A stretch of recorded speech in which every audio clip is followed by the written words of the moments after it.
Greetings, conversationalists. It's Eric Erickson here. The phone number, if you want to be on the program, 877-973-7425. Out of the gate, we have some pretty big breaking news. A landmark judicial decision has just come down on the issue of transgenderism.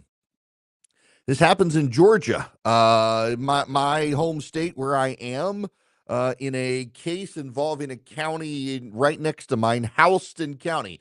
Now, for those of you not from Georgia, we're talking about Houston County, but for reasons that I have never understood in Georgia, it is Houston County.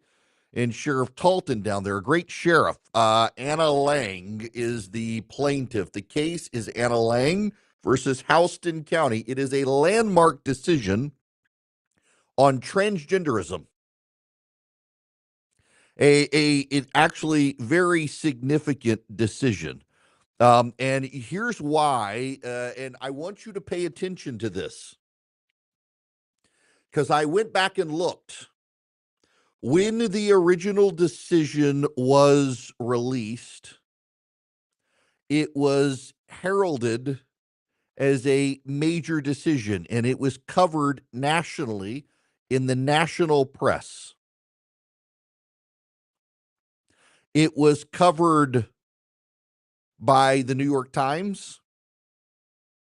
It was covered by CNN. It was covered by MSNBC. It was covered by all the major news outlets of the day. And it was just a single case in a single district, the Middle District of Georgia. And it has now gone on appeal to the 11th Circuit Court of Appeals, which covers Alabama, Georgia, and Florida. And the district court has been reversed. The New York Times, MSNBC, CNN, The Washington Post, USA Today, and others all covered the district court decision. Will they cover the appeal? Because the appeal is a landmark decision that rules against transgenderism. It will possibly go to the United States Supreme Court, possibly. The case involves a man who has changed his name to Anna. He is a sheriff's deputy in Houston County, Georgia. I can read for you, by the way, it was an 8-5 decision. And I'll just read you the opening here. Anna Lang, a transgender woman and deputy at the Houston County Sheriff's Office, sought a male-to-female sex change surgery and requested that the county's employer-provided health insurance pay for it. But because the county's insurance policy excludes drugs for sex change surgery and services and supplies for a sex change and or the reverse of a sex change, the insurer denied Lang's request. Lang then sued the county for disparate impact because of sex under Title VII of the Civil Rights Act of 1964. And the district court held, among other things, that the plan's exclusion facially discriminated because of sex as a matter of law. We took this appeal en banc, that means the full court, to answer whether the insurance policy facially violates Title VII. We conclude that it does not. This is a major landmark decision. Now, I want you to note something about this case. Early in President Trump's term, he was not getting everything he wanted from federal courts, including from some of his appointees. One of the things that Donald Trump said early on when he was frustrated with the courts not giving him everything he wanted was that he had relied on my friend Leonard Leo and the Federalist Society for advice, and Leonard Leo was a bad, terrible man, and the Federalist Society was terrible, and all of Donald Trump's supporters seal clap and said, oh yeah, the Federalist Society, they're just terrible people, Leonard Leo is awful. All these people who were cheerleading the Federalist Society turned on a dime to vilify the Federalist Society because Donald Trump said so.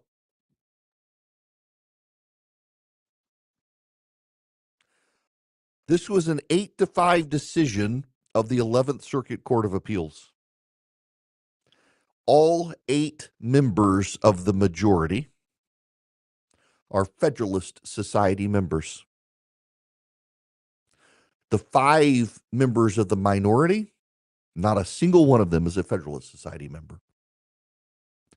Does the Federalist Society get any credit for this, or do we just vilify them when, because they apply the Constitution and the law, it doesn't give the president what he wants? Do we vilify or not? What do we do here? Because these are all Federalist Society members. Maybe the Federalist Society stays in its lane, and that's part of the president's complaint against them, is that the Federalist Society did not fund his effort to overturn the 2020 election. And as Leonard Leo and others pointed out, the president used an army of Federalist Society lawyers in that case, and he used the Federalist Society lawyers. There were a number of Federalist Society judges involved, and many of the Federalist Society judges ruled against him. It's a little more complicated than that when it comes to the Federalist Society. They are conservatives who believe in a plain reading of the Constitution that restricts the government. Now, what about this case? Let me read you some of the facts here. Anna Lang, a natal male, that is born male, has been a deputy with the Houston County Sheriff's Office since 2006. In 2017, Lang was diagnosed with gender dysphoria and began to openly identify as a woman. According to one of Lang's expert witnesses, gender dysphoria is a serious medical condition that creates an intense and persistent discomfort with one's biological anatomy. In other words, it's a mental health issue. Most transgender individuals seek some level of medical services in connection with their diagnosis. This service ranges from mental health services to counseling to hormone therapy to sex change surgeries. A sex change surgery is a suite of medical procedures that can vary in purpose, cost, and complexity. It may include chest reconstructive surgery, genital reconstructive surgery, such as a penectomy, removal of the penis, orectomy, removal of the testes, and other things, and other surgeries such as facial feminization surgery, liposuction, lipofilling, voice surgery, thyroid cartilage reduction, gluteal augmentation, and hair reconstruction, among others.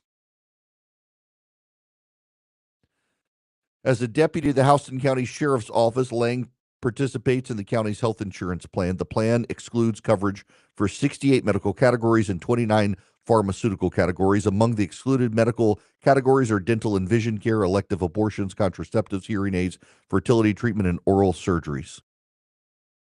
The plan excludes all coverage for services or supplies for male or female sexual problems, drugs to treat sexual or erectile problems, and treatment and drugs for infertility. The plan excludes coverage for cosmetic surgeries, and since at least 1998, the plan has excluded drugs, services, and supplies for a sex change or the reversal of a sex change. Since 1998.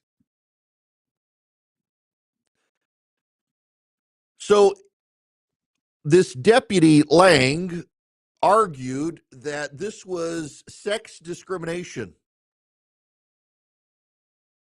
and argued that if he were a woman, he would be allowed to take estrogen and have insurance pay for it.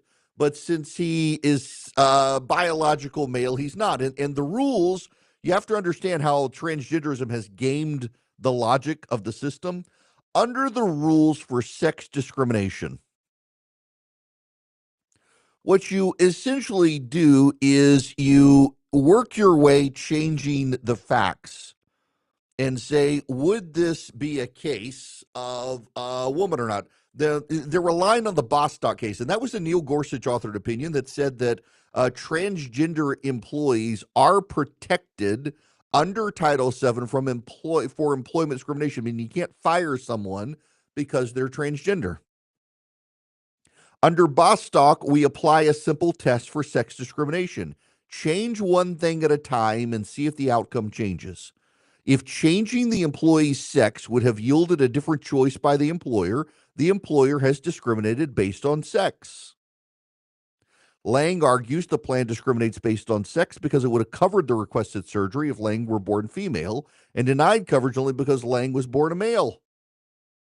Except the Supreme Court, with Neil Gorsuch, in United States versus Scrimeti, that came out just a few months ago, pointed out that there's no discrimination in denying access to transgender medical care. Because if you're a man who wants to transition to a woman, you're prohibited. And if you're a woman transitioning to a man, you're prohibited. In other words, what the Supreme Court said is that women can be given estrogen to treat female problems, but men do not have those same female problems and therefore can't get the estrogen. And Lang is not being discriminated against like any other man. But if a woman wants testosterone to become a man, they can't get it. If a man wants estrogen to become a woman, they can't get it. They're being treated the same. See, transgenderism is an illogical, emotional argument that is not reasonable and defies basic biology. And the arguments don't really make sense and have never really made sense. And yet they try to claim that it's some sort of normal thing. I want to go back to, and I might as well read all of these things because this is in the court record. I'm going to read this full paragraph. I'm going to read all the words. None of them are profane. It's just awkward. A sex change surgery is a suite of medical procedures that can vary in purpose, cost, and complexity. It may include chest reconstruction surgery, genital reconstruction surgery, such as a penectomy, removal of the penis, orchiectomy, removal of the testes, vaginoplasty, clitoroplasty, vulvoplasty, and other surgeries such as facial feminization surgery, liposuction, lipofilling, voice surgery, thyroid cartilage reduction, gluteal augmentation, and hair reconstruction, among others. Now, what is this? This is to conform you to what you believe your gender is. I'm sorry, but if you got to go through that many different procedures to conform you to the gender, you're not natural. That's not natural, which means it is not something biological. It means it is something mental. It is a mental health issue. And the progressive left has embraced this argument that transgenderism is somehow natural, and it's not. If you got to go through that many surgeries, it's not natural. If you've got to ingest a bunch of chemicals, it's not natural.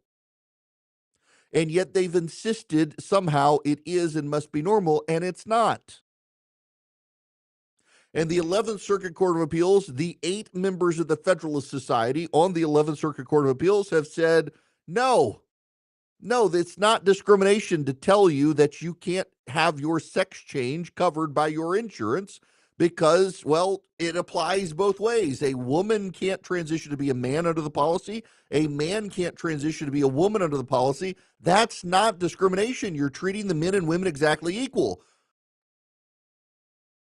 And what the trans argument is that men should be able to take medicines that benefit women, and women should be able to take medicines to benefit men for the purposes of becoming the other, not for the purpose of improving themselves as they are.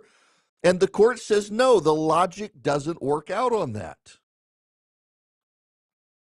And they're right. Lang argues that the policy discriminates on the basis of sex. The Supreme Court rejected that interpretation this year.